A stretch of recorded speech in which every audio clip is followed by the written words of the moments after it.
Hello guys! Ito na naman tayo. Good day! Magluto tayo ngayon ng iskabitsing isda. Pero bago yan, intro muna tayo.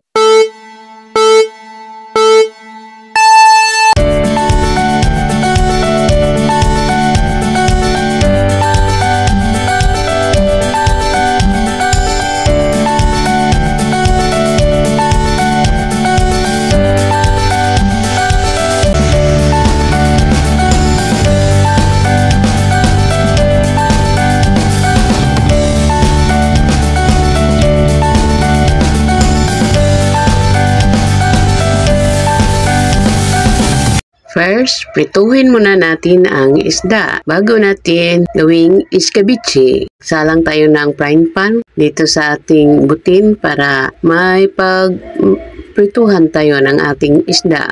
Lagyan natin to ng mantika. Pag uminit ng mantika, ilagay na natin ang mga isda para maprito. At pag naluto na, baliktarin na natin ang mga ito.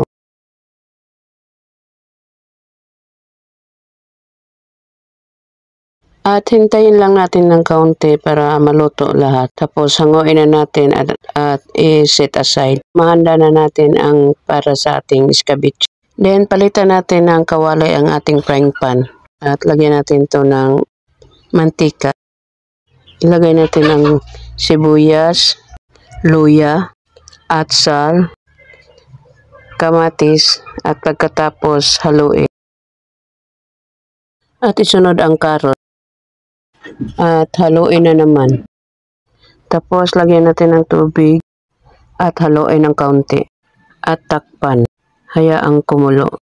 Pag kumulo na, buksan ito at tikman natin. Tapos timplahan natin ng asin.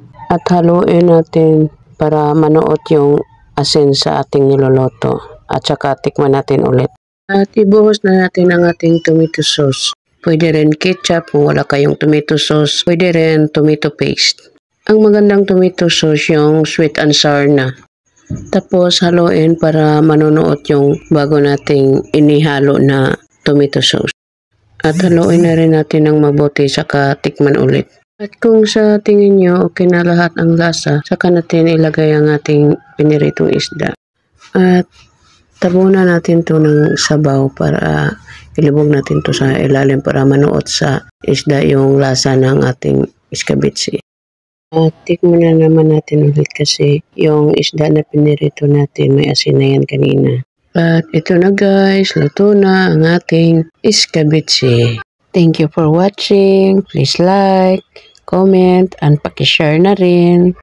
At paki-like din ang aking YouTube channel.